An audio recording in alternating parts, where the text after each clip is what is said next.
Winton, right in the heart of central Queensland, and like most outback towns, trying to fight the ever-increasing population shift to the city. This race is seen as one way of doing that, by encouraging tourists to the west. People out here are convinced they're still the pioneers carrying Australia, and have encouraged a field of 40 riders to support that view.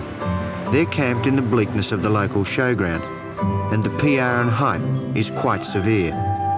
The race program harks back to the days when the horse was king and asks whether today's horsemen and women are as tough as their forebearers. Two certainly are, Jack Makem and R.M. Williams. Makem is 65 and from the Gulf country. He's been mustering all his life and is a former lieutenant in the 24th Light Horse. Williams, at 72, started off as a camel boy and now controls a boot and clothing company, several properties and a gold mine.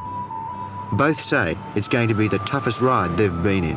When we first started to do endurance rides, we used to think that if we got there in 17 hours or 18 hours, you could win it. So you could in the quilty rides years ago. Today, if you don't get there in 9.5 hours, you may not start. So the standard's just getting that much harder year by year? Yeah, see, a lot of chaps can ride 120 miles, but can you beat another fella for 120 miles? That's the thing. You don't know quite how fast he's going. You don't, and you must know your horse, I think. You must know the capabilities of your horse. So you're in there to win. To win? Yeah. What about you? I'm not so bold as to think I could even win, but I'm going to get the best out of my horse. And if I happen to get past the other fellow, well and good. Yeah. And that's the way I'm looking at it. I also breed Arabians as well, so I think that you don't know how good your horse is till you put him up in this type of company. We've both been mustering a good while. The last 20 years I've been on a cattle station, and riding's never been hard work to me. In fact, to me, it's the other way. It's a mental therapy. Yeah. When you're in tune with your horse, I think it's a very pleasurable occupation. Just riding for the sake of riding.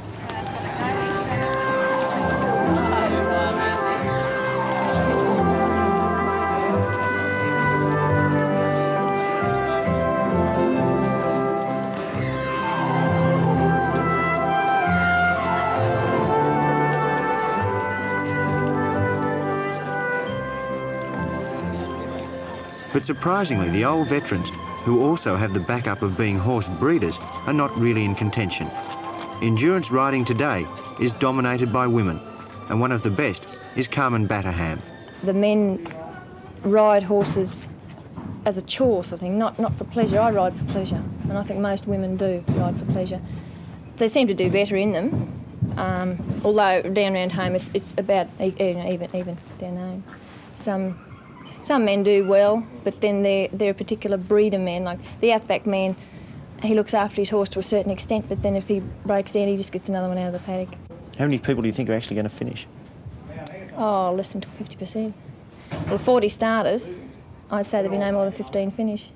The horse of today is a lot tougher than the horse of yesterday, supposedly, because they've been bred for it, but not necessarily the horse that's bred for endurance riding will do as good as the horse that's just brought in out of the paddock and turned out a tough one, sort of thing. This horse was just brought in out of the paddock. All of a sudden I thought I'd like a crack at it. Brought him in 4 years later, sitting on the top Queensland horse, you know.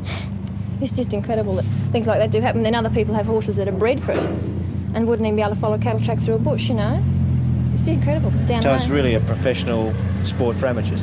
This is right, this is what I think it is now. And once they put money on it, it'll turn pro. I think I'll go out of it, you know. I like to look after my horse. To ensure the horses are looked after, there's a pre-race veterinary check. Pulses, respiration and general fitness are determined.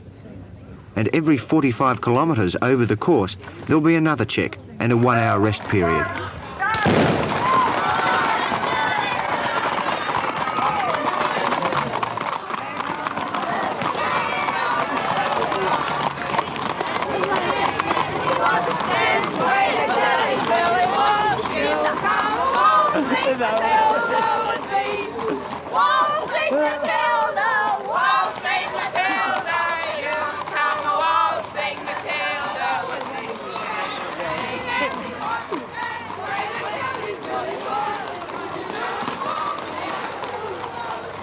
It's bitterly cold, near freezing point, as the riders come into the first checkpoint at around 4:30. The pace is blistering. They're an hour earlier than expected. 2 horses are vetted out lame, 1 rider has been thrown and his horse lost, and 5 other riders are missing. At dawn, a helicopter is sent up to search. Dylan, correction on the point where they're lost between Bladensburg and Natural Bore, over. Eventually the riders are found, way off course.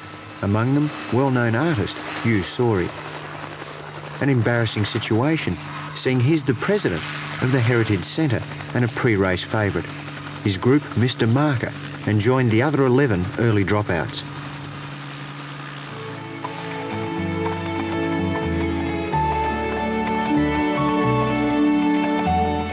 The leaders are still keeping up a hard pace as they climb through hilly country and onto the massive flat downs that run right up to Longreach.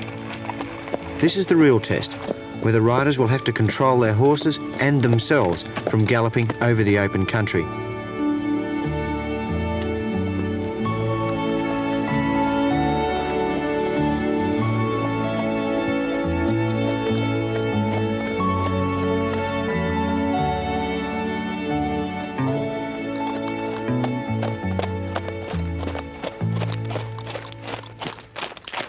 The weather's getting hotter, and by the time the leaders get to the tiny settlement of Evesham, they're over 4 hours inside the time limit, and the field is scattered back 50 kilometres.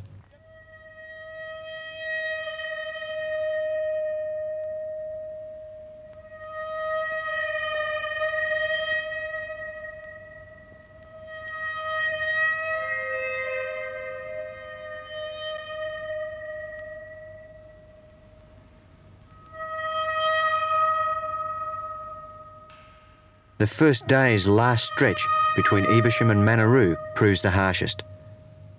Many are just walking their animals. Exhausted riders drift through, heading for the water trough and an overnight stopover.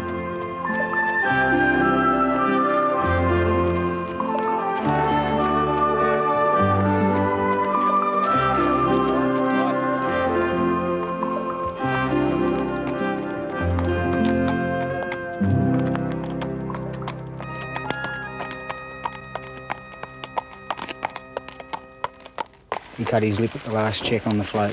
Right. And, that started to bleed again. That held us up a bit. And he's had a big day. What about the ride so far? How hard have you found it? Very hot, you know. Just not a lot of water, and it's a good ride. If I was going to ride from Winton to Manaroo, though, I think I'd do it all in the dark, you know, where it's a bit cooler. Is it the hardest ride you've been on? I think it'd have to be close, yeah. It's a long way. What about yourself physically? How are you feeling? I feel good. It's when you've got a tired horse, it makes it a bit hard. But I think you'll be right. I'll walk him on a bit. Well, better let you go because there's this other girl hot in your tail. Okay, thanks very much. Bye-bye. Come on, mate. I like riding, I'd say. Get up. Get up. How far back do you think she'd be? About a mile. About a mile. Okay. I'll just walk him along for a bit.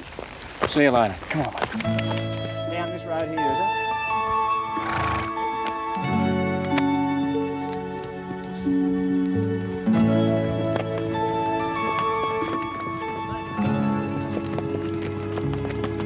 The next morning they head off, rested and fresh, for the final 50 kilometres to Longreach. As Carmen Batterham predicted, only 15 horses are left.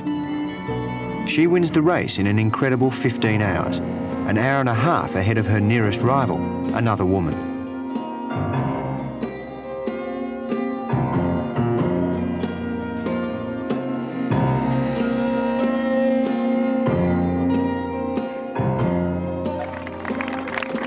R.M. Williams took a little rest after finishing first in the heavyweight division.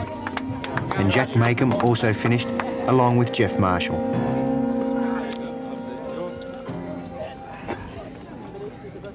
How'd she go? Long way. He's a bit tired, but I think he's all right. The dog running around here. We'd like to out of the way in case the horse takes right. Yeah. Bit of talking to him. He just needed the drink that day. Got the drink and came good.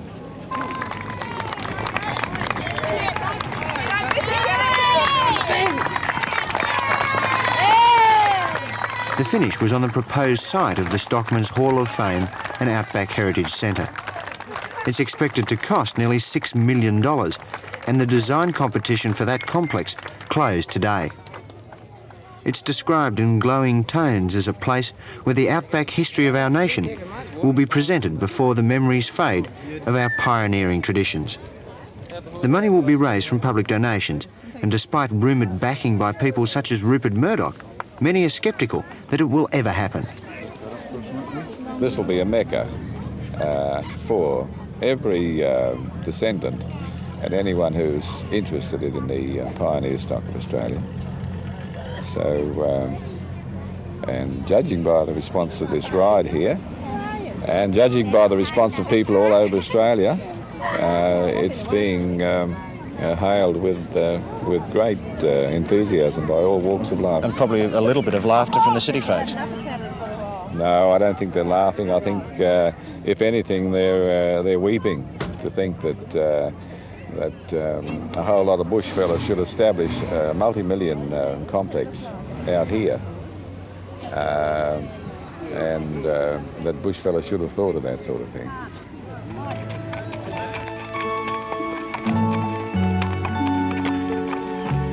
The exhaustion of the horses and riders was all to promote the Hall of Fame. Whether justified or not, it will now become an annual event, but next year run in the reverse order, from Longreach to Winton. Another exercise to get people out to the Wild West.